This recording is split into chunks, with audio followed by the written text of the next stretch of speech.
2016 නොවැම්බර් මාසේ 18 වෙනිදා මම කිව්වා තෞෆික් ජමාත් සංවිධානයේ පවුල් 4ක 32 දෙනෙක් ISIS වලට ගිහිල්ලා පුහුණු වෙලා ඇවිල්ලා මේ රටේ ත්‍රස්ත ප්‍රහාරයකට සූදානම් වෙනවා කියලා.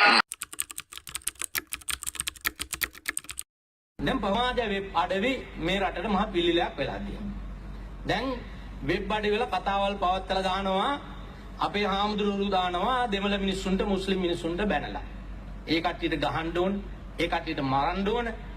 ඒ වගේම මේ ඊයේ පෙරේදා මේ රටේ තිබුණා තියෙනවා තෞහිද් ජමාත් කියලා සංවිධානයක්. ඒකෙත් මේ නායකයයි කියන මිනිස්සයා බුද්ධාගමට බරපතල ලෙස අගෞරව කරමින් බුදුරජාණන් වහන්සේ මිනිමස් කාපු තැනැත් එක්ක විදිහට හඳුන්වමින් ආගමට නිගරු කරමින් යනවා. දැන් ඔහු අත්අඩංගුවට අරගෙන තියෙනවා. අපි පැහැදිලිව කියනවා මුස්ලිම් අන්තවාදය වේවා සිංහල බෞද්ධ අන්තවාදය වේවා කුමන අන්තවාදයක් හෝ මේ රටේ ක්‍රියාත්මක කරන්න කවුරු හරි කටයුතු කරනවා නම් අද ඉඳලා ඒකට අපි අවස්ථාව දෙන්නේ නැහැ. අපේ යහපාලනයේ බෙලහීනකමක් කියලා හිතන්න එපා. අපි නීතිය ඕනටදී දරුණුවට ක්‍රියාත්මක නොකරන එක අපේ බැරිකමක් කියලා කවුරුවත් හිතන්නට එපා. ඒ වගේම මේ සමාජ වෙබ් අඩවි හරහා ගරු සභාපතිතුමනි දැන් මේ ISIS සංවිධානය පිළිබඳව විශාල බයක් අපේ රටේ ජනතාවට තියෙනවා. දැන් මේ ISIS සංවිධානය සම්බන්ධව කියන්නට ඕන ගරු සභාපතිතුමනි අපි දන්නවා මේ තොරතුරු. අපේ රටේ විදේශ බුද්ධි අංශ කීපයක් මේ වෙනකොට ක්‍රියාත්මක වෙනවා. අද ඉඳලා නෙමෙයි කාලයක් තිස්සේ තිබුණා. මේ වෙනකොට ඒවා ඊට වැඩි වේගයකින් ක්‍රියාත්මක වෙනවා. අපේ රටේ පවුල් 4කට සම්බන්ධ 32 දෙනෙක් මේ වෙනකොට ISIS සංවිධානයට ගිහිල්ලා සම්බන්ධ වෙලා තියෙනවා සිරියාවට ගිහිල්ලා. මේ ඔක්කොම මේ සාමාන්‍ය මුස්ලිම් පවුල් වල නෙමෙයි මේ උගත් කියලා සමාජයේ වැදගත් කියලා පිළිගන්න පවුල් 4ක් සම්බන්ධයි. ඒ පවුල් වලට අදාළ 32 දෙනෙක් සිරියාවට ගිහිල්ලා මේ ISIS කටයුතු වල යෙදිලා තියෙනවා. ඒකම ගරු සභාපතිතුමනි දැන් සමහර මුස්ලිම් ජාත්‍යන්තර පාසල් වලට දේශන පවත්වන්න එනවා සමහර මේ ගුරුවරු කියලා නෙවෙයි එන්නේ ඒ උදවිය එන්නේ මේ සංචාරක වීසා මත. ඇවිල්ලා මේ මුස්ලිම් පාසල් වල අපි දන්නවා බේරුවල කල්මුනේ කල්ලෙලියේ කුරුණෑගල වගේ ආයතන කීපයක මේ උදවිය ගිහිල්ලා මේ වපුරනවා මේ මනස් විකෘති කරනවා දරුවන්ගේ මේ අන්තවාදය උගන්වනවා. දැන් මේ හරහා බරපතල ගැටලුවක් අපේ රටේ ඇති වෙමින් පවතිනවා. දැන් මේ මුස්ලිම් සංවිධාන ගත්තම තබ්ලිග් ජමාත්, තෞෆික් ජමාත්, සුන්නත් වල් ජමාත්, ජමාතේ ඉස්ලාම් කියලා මේ සංවිධානාත්මකව ඒගොල්ලන්ගේ නිකාය විදියට තියෙන මහතරක් මේ රටේ ක්‍රියාත්මක වෙනවා. ඒ උදවියත් යන කොටා ගන්නවා ඒ කට්ටියත් මරා ගන්නවා. සමහර ස්ථානවල මිනිමැරුම් සිද්ධ වෙලා තියෙනවා. බරපතල සිද්ධි 15ක් වාර්තා වෙලා තියෙනවා.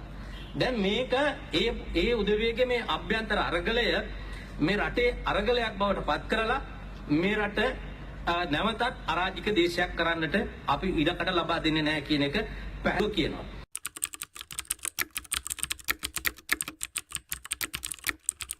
එදා රජයේ ඇමතිවරු ප්‍රෙස් කොන්ෆරන්ස් තියලා ප්‍රකාශ කෙරුවා මම කියන්නේ බොරුයි කියලා. ඔය මුජිබුර් රහමාන්ලා මට සාප කරා. හැබැයි මේ මිනි මරුන් වලට ඒ ඇමතිවරුයි ඔය මුජිබුර් රහමානුයි මේ මිනි මරුන් පිළිබඳව වගකීම බාර ගන්න ඕනේ. බාර ගන්න ඕනේ. ගරු සභානායකතුමා සභාව කල් තැබීම විවාදයේ හිට සභාව කල් තැබීම ඉවරයි. පාර්ලිමේන්තුව හෙටුදේ 10 බරවතේ කල් දානවා.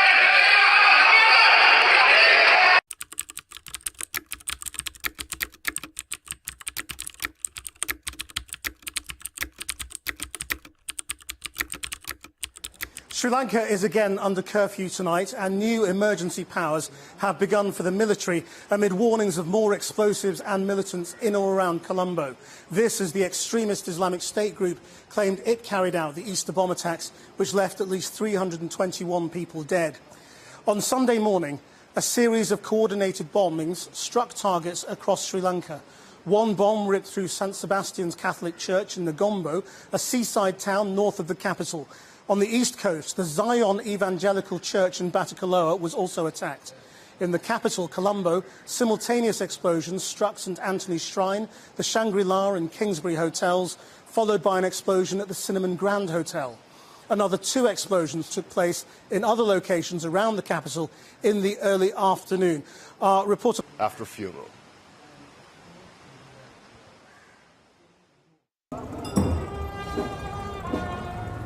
The focus today has been on the suicide bombers that murdered 320 people and on the fact that Islamic State has claimed responsibility.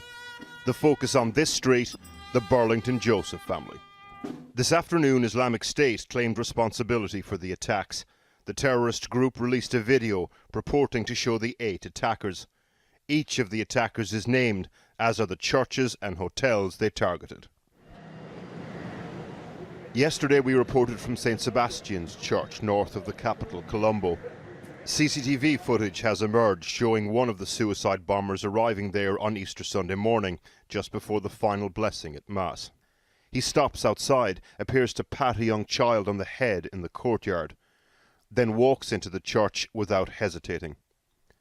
Moments later, his suicide vest detonates and over 100 people are killed inside.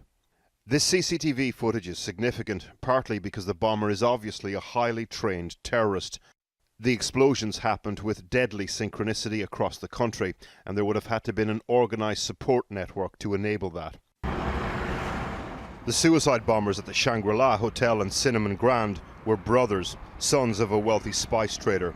The brothers checked into the hotels on Saturday night, then the next morning at virtually the same time blew themselves up in the crowded breakfast buffets at both hotels. Due east of the city centre to where they lived, and the neighbourhood of Demetagada. At least one of the brother bombers lived here.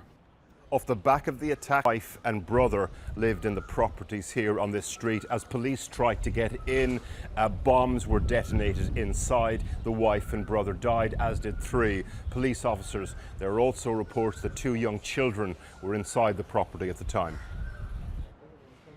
This unit of the terrorist network, in other words, a family cell. The bombers will have had handlers, drivers, a bomb maker. This was an operation with military-style planning.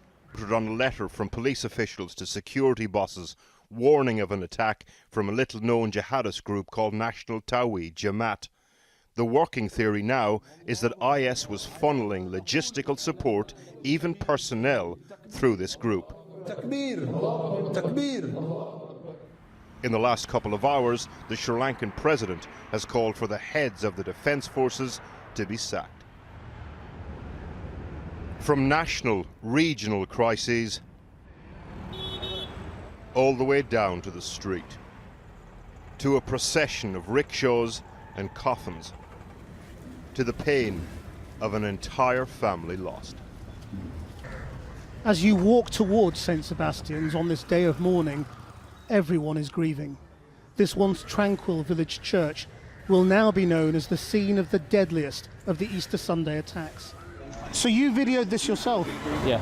A policeman showed me the videos he took after the blast inside. The images of bodies piled up or blown apart. Too distressing for us to show on television. Crime scene investigators are still inside. Through the doors we see the altar and cross, apparently indestructible. They are clearing the debris too, in order to rebuild. While they have literally been cleaning the blood from the walls and carrying out the investigation, just behind the church they've been conducting funerals throughout the day. 25 bodies were just buried in a ground down the road this afternoon, and they will start again tomorrow. The clergy from this place are so exhausted and distressed that they have gone home, and churchmen have come in from other areas to take over.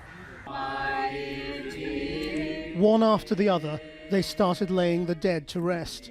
Too many for one day, and priests tried to address the impossible question: why them? And we saw